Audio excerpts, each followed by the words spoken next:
नमस्ते हजुरहरू सबैलाई स्वागत छ होम कुकिङ च्यानलमा। आज म गाजरको हलुवा बनाउन जाँदैछु। गाजरको हलुवा बनाउनको लागि मैले कराई बसाइसकेँ। मैले दुध 1 कप हालेँ। यो दुध मैले अलरेडी तताइसकेँ दुध हो। म यसमा फेरि हाफ कप हाल्दैछु।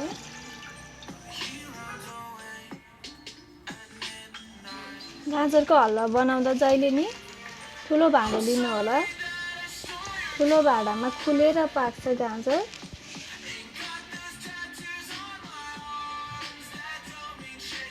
दुध तातिसक्यो।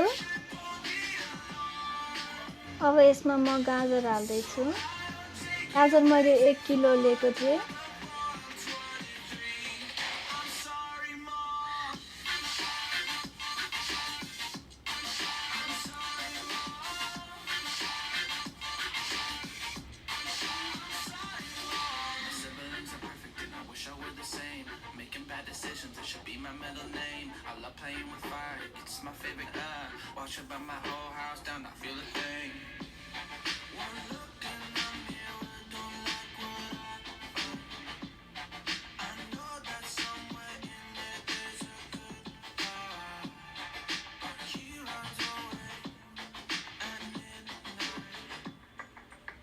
अहिले त उम्लेर बाफ आफै माथितिर आउँछ दुध जति। म एकछिन यतिकै छोडिदिन्छु यसलाई। धेरै दुध पनि चाहिँदैन गाजरको लागि। अलिअलि उम्लिन थालिसक्यो दुध। यसलाई म बिस्तारै चलाउँछु।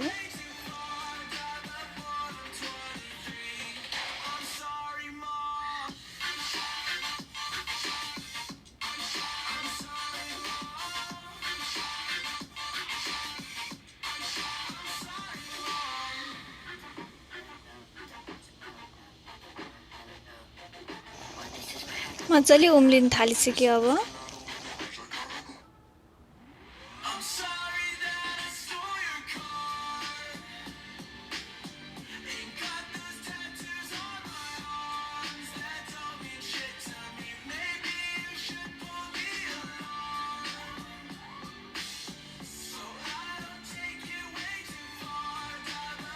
दुध पनि सुक्न लागिसक्यो अब।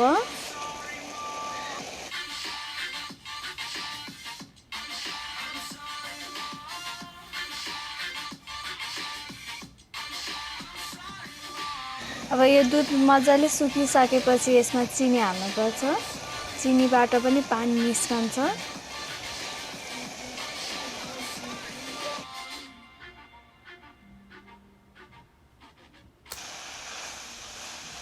दुध सुकिसकेको छ। अब हाम्रो चिनी हाल्नलाई रेडी भइसकेको छ।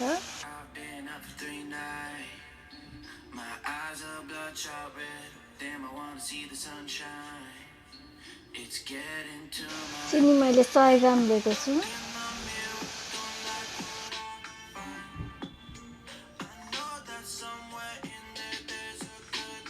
चिनीबाट पानी आइसकेको छ, हेर्न सक्नुहुन्छ यो।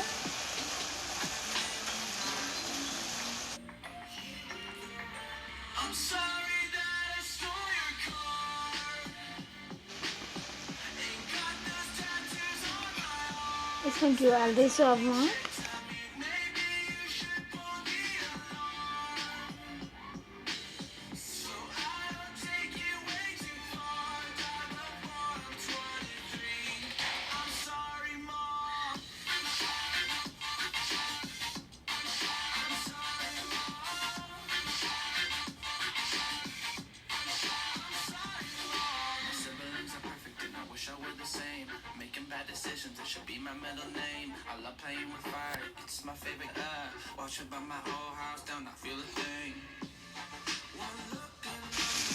अब हाम्रो गाजरको हलुवा रेडी भइसकेको छ। म यति थोरै घिउ हाल्दैछु यसमा।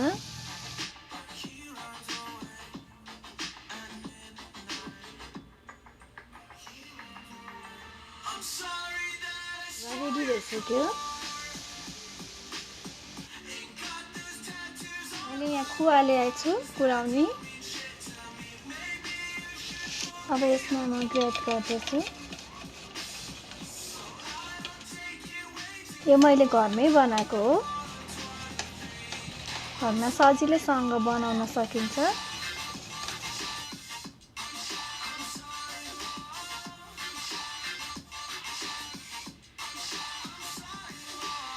मैले यो चाहिँ 8 लिटर दुधको बनाएको हो।